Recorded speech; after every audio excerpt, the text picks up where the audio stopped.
Howdy do, fella kids.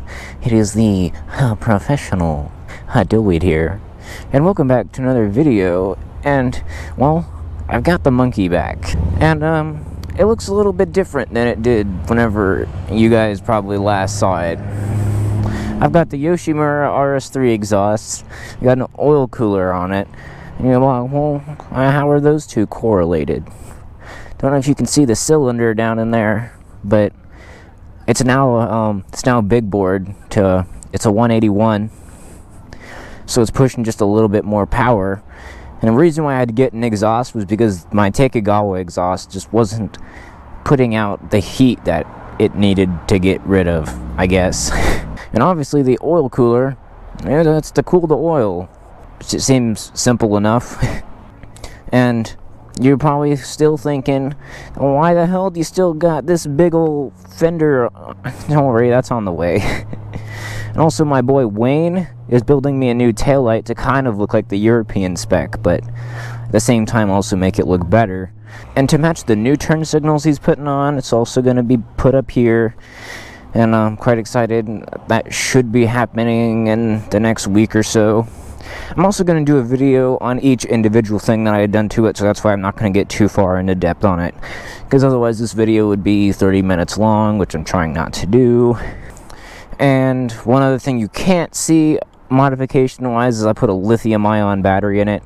For one, because it weighs like 3.5 pounds less than the old battery. It's quite considerable, and plus it just gives it a little bit more cranking power, because the stock battery had a little bit of a hard time turning over the larger engine. You guys are probably wondering, you're like, well, now that it's got a little bit more power, it should have a little bit of a different sound, right? Yeah, I guess it does. And I guess this exhaust makes it sound just a little bit louder.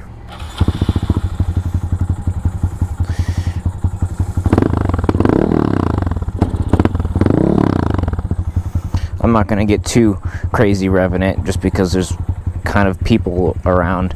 I went to go pull down like over on the other side of the lake, and this park ranger's like, no, the lot's too full. You won't be able to fit. I went, can you see the places I can fit? Yeah, so I just kind of crammed myself into this area. I know it's kind of a weird place to start a video, but that's where I chose to start it. Gonna try to squeeze out of here in the same fashion that I got into here. Hold on, why does this Nissan Quest have a tow hook on the front? I know a bunch of racing cars are doing it these days, but I mean, on a minivan.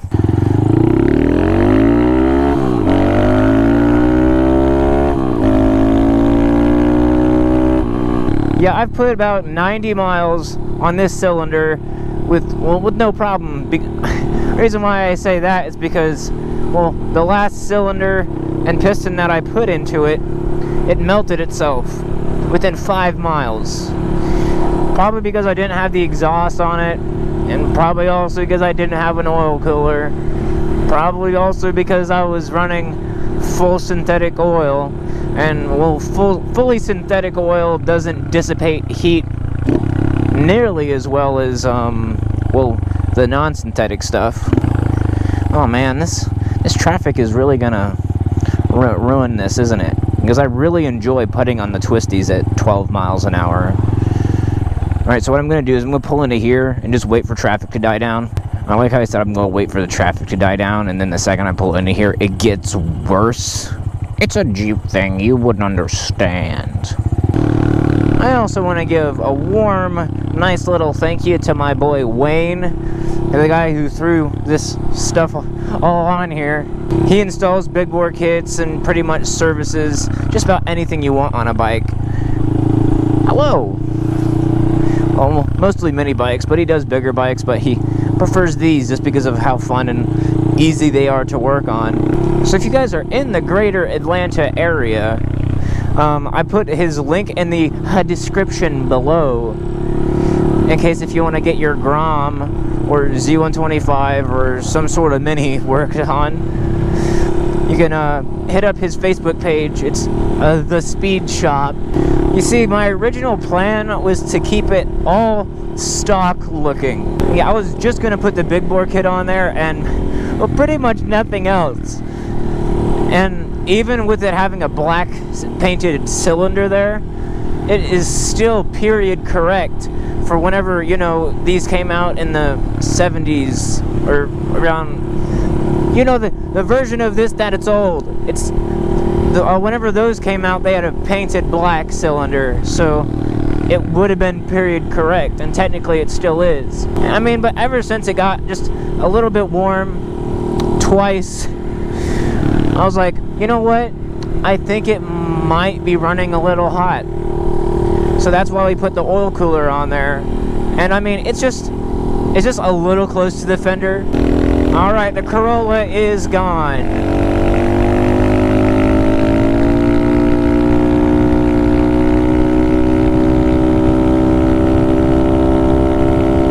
So you might be wondering, well, now that it's got more power, what's its top speed now? It's the same as before, around 73, but it gets there a lot quicker. You're like, well, why is that? I mean, gearing is a thing. I mean, it's only geared up to 73 miles an hour. But if I change the gearing, I very well easily could hit 80. Or maybe even more if I decided to throw in a 5-speed in this, which might maybe happen. I don't know. Because let's think about it. If I hit roughly 80, if I dropped a tooth or however gears work, I don't know. I didn't get a whole lot of sleep, so I haven't really had time to think about things. And then I'm like, and then I hit, I don't know, 80 something, and I decide I need more, and then I go off and get a 5-speed, and then that 5th gear could get me up to like 90. But after me riding Wayne's like 223 monkey, whenever I hit 80 on it, it started to get just a little shaky. So if anything, the 5-speed on this would help me just cruise at 70 with no problem, without me worrying about blowing my engine. You might also be wondering why I'm not just thrashing on this thing right now. Well, it's practically still a brand new engine with 95 miles on it, so I'm still breaking it in. But I still do give it a few rips every once in a while, because, you know, cruising around at 30 isn't always fun. I mean, I can't wait to take it to my first Grom Squad meet, and then people are wondering why they're getting smoked. Take them bitches to Gapplebee's. I guess another thing I might have forgot to mention is that this has an aftermarket cam. I wish I could tell you the type off the top of my head, but the magic of editing is that I can tell you the type right here. Isn't that all fancy? And, well, you might be wondering, well, what's the downsides to big boring? For one, your warranty, you know, you can just throw that out the window. It's gone. Never to be seen again. And two, well, I haven't really talked to anyone that's, like, daily driven something with a big bore. So, like, and I guess reliability is kind of on the fence. Because, well, there's a reason why Honda made it a 125 and not a 181. The 125 that Honda makes, it's bulletproof. You can try as much as you want to blow it up and it won't, until you go off and start doing this kind of stuff with it, and then thrashing on it 24/7.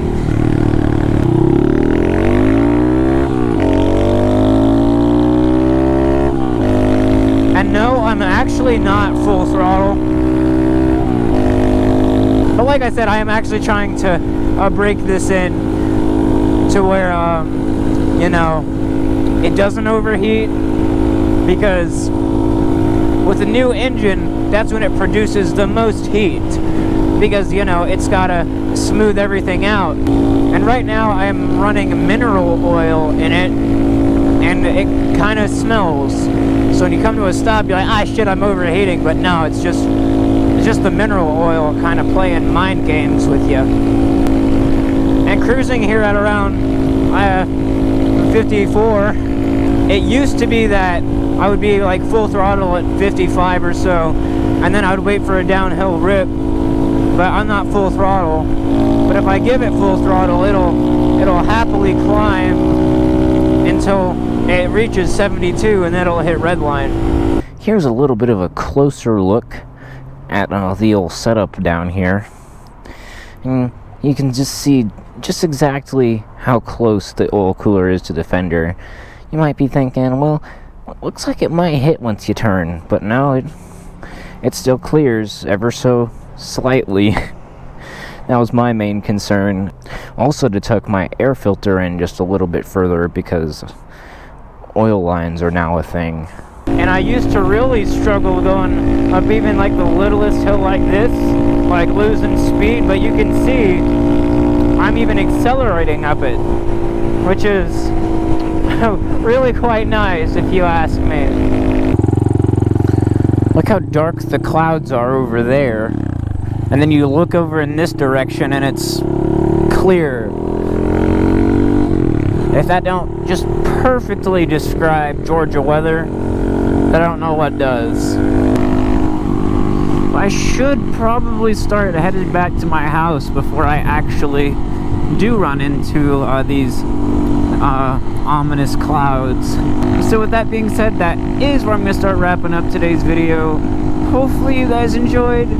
If you guys have any other suggestions as to what you want to see me do to this, I still got my boy Wayne working on my taillight assembly, and still, yet again, a massive shout out to him for helping me and hooking me up with all this stuff. Link to his Facebook page in the description below. But if you guys did enjoy today's video, be sure you drop a like. If you're new around here, consider hitting that subscribe button. And most importantly, be sure you hit that booty. I'll see you guys in the next video. Peace out.